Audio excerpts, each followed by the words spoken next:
palong katame ni singri ke chilarun ni jong himo vi vivang tame nang phane nang tene unde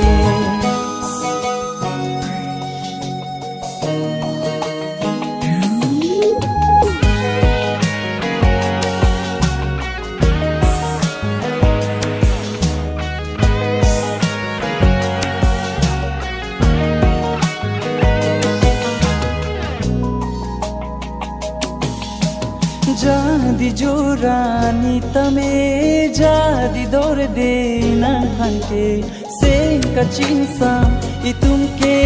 ruh habangi khudunde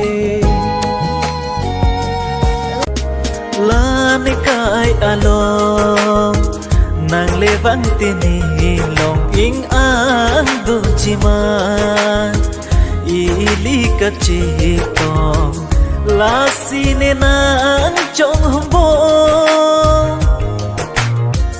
joy joy ne sing che paro lan kai along nang levang tini long ing ang dojima ili kachito